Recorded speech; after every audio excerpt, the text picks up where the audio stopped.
बहुत बहुत शुक्रिया और सबसे पहले मुबारकबाद रिजवान भाई को और तमाम उन लोगों को जिनको अवार्ड्स मिले हैं। मेरी तरफ से बहुत बहुत मुबारकबाद अवार्डीज़ को।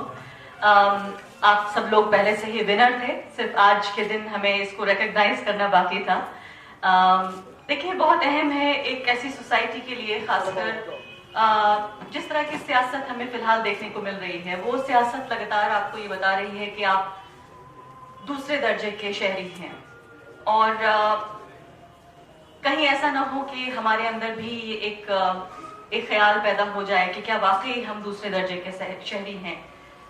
ऐसा ना हो जाए कि हमारी जो नस्लें हैं आने वाली वो सहम जाएं। हमारे बुजुर्ग फिलहाल सहमे हुए हैं, मुझे इस बात से इनकार नहीं है। मैं बहुत सारे लोगों से बातचीत करती हूँ, मेरे अपने वालिद, चचा, उस उम्र के लोग, वो सहमे हुए हैं। क्योंकि अभी जो कुछ सियासत है और जो आने वाली है, जो सहम रहे हैं वो आज की सियासत से ज्यादा क्या हमारा इंतजार कर रहा है उसको लेकर ज्यादा सहम रहे हैं। तो क्या होना चाहिए ऐसे में? क्या हम सहम जाएंगे और मान लेंगे कि दूसरे दर्जे के शहरी हैं?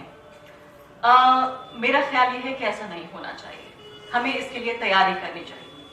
और ये तैयारी कैसे होगी? धीरे धीरे देखिए, आपकी जो खासकर मुस्लिम कौम है उसमें अजान हो गई,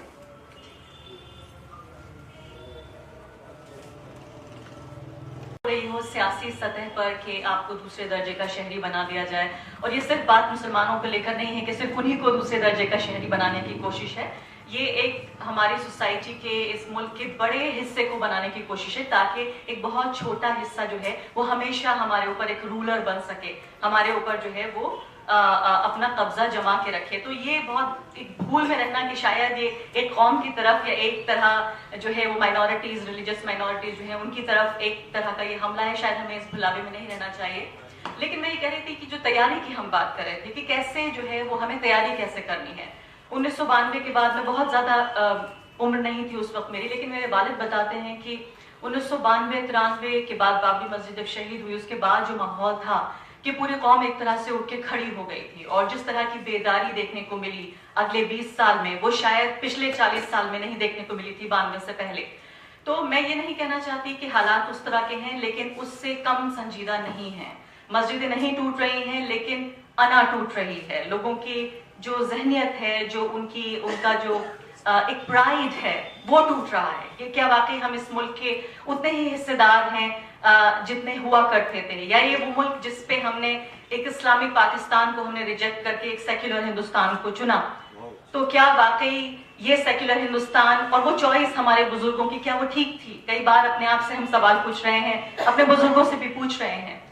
लेकिन मुझे जो फिक्र होती है वो ये कि अक्सर दर्स ये दिया जाता है कि भाई आप रिफॉर्म करिए, सोशल रिफॉर्म्स होने चाहिए कम्युनिटी में, खासकर एक ऐसे वक्त में जबकि आपके ऊपर एक तरह का सियासी हमला है या एक तरफ से आपको एल्बो आउट करने की कोशिश हो रही है। एक साहब है, अभी दोस्त है हमारे, वो मजाक मजाक में भी बहुत संजीदा बातें कह जाते हैं। उन्होंने कहा कि अभी वक्त ये चल रहा है कि एक गली से जो है कुछ लड़के गुजर रहे हैं, बड़े शरीफ लड़के हैं, और उनपे जो है तानाकशी हो रही है। उसके बाद अगला दौर ये आ रहा है कि लोग जो है उनको कोहनियां मार रहे हैं। तो अभी तानाकशी भी हो रही है, कोहनियां भी मारी जा रही हैं, लेकिन अभी वो लड़के रिएक्ट नहीं कर रहे हैं। अभी हम उस दौर में हैं जहां तानाकशी भी है, कोहनियां भी मारी जा रही हैं, लेकिन रिएक्शन नहीं है। तो बार बार ये कहा जाता है कि सोशल रिफॉर्म्स होने चाहिए, लेकिन उसका जवाब ये है कि भाई जो कम्युनिटीज, जो मुआशरे सहमे हुए हैं, वो मुआशरे जो कि एक तरह की गैर महफूज जहनियत, जो इनसिक्योर मेंटालिटी है उसके साथ जी रहे हैं, कम्युनिटीज जो कि कॉन्फिडेंट नहीं है, आप उनसे कैसे रिफॉर्म की उम्मीद करें? क्योंकि अपने अंदर भी सुधार के लिए आपको एक तरह की स्टेबिलिटी की जरूरत पड़ती है, एक तरह की सेंस ऑफ सिक्योरिटी की जरूरत पड़ती है, शायद जब सुधार हम करते हैं। लेकिन शायद यही एक वक्त है, यही इम्तहान है जो आजकल मैं यंग लोगों में देख रही हूँ। यंग का मेरा मतलब है कि 3 से लेके 20s, कि हम एक तरह की एंटी नॉलेज सोसाइटी बना रहे हैं। एक ऐसी सोसाइटी जहां के नॉलेज को लेकर कदर नहीं है, जहां मॉडर्निटी को लेकर रिस्पेक्ट नहीं है, जहां औरतों को खासकर, चूंकि ये मौजू इस तरह का है, ये स्टेज भी है और ये बहुत जरूरी भी है। मैं खुद एक औरत हूँ और शायद ऐसा लगता है कि एम्पावर हो गई हूँ, तो शायद जो औरतों के साथ जिस तरह के सुलूक इस माशरे में होते हैं, शायद उससे 2-4 नहीं होना पड़ता। मेरे ख्याल से ये एक मजाक होगा ये कहना कि ایک جگہ پہنچ جانے پر شاید آپ کو ایک عورت ہونے کی وجہ سے ڈسکرمنیشن نہیں ہوتا. ڈسکرمنیشن کے چہرے بدل جاتے ہیں, ڈسکرمنیشن ہر روز اس کا شکار ہونا پڑتا ہے. تو ایک طرح کی کن ذہنی جو ہے وہ سوسائٹی میں آئی ہے, اور میں اچھی طرح سے سمجھ رہی ہوں کہ جن سوسائٹیز کو کے اوپر جیسے میں نے کہا کہ کوہنی ماری جا رہی ہے, ان کو ایک طرح سے they are being pushed to the wall.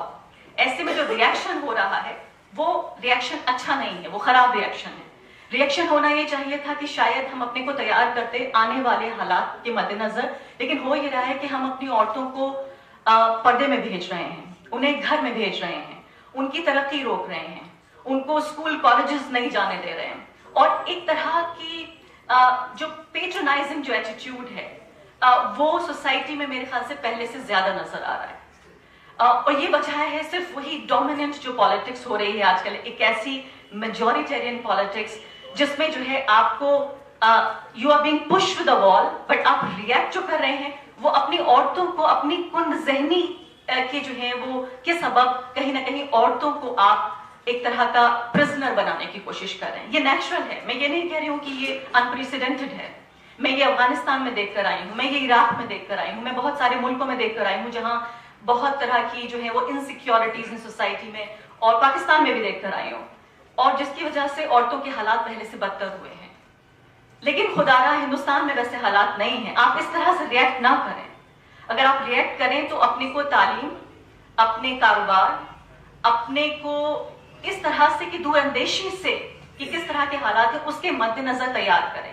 اور اس میں سب سے بڑی ہتھیار ہماری عورتیں ہی ہونے جا رہی ہیں. آپ یقین جانیں, اگر یہ قیادت آپ عورتوں کو دیں گے تو آپ دیکھیے گا کہ یہ معاشرہ کیسے بنے گا.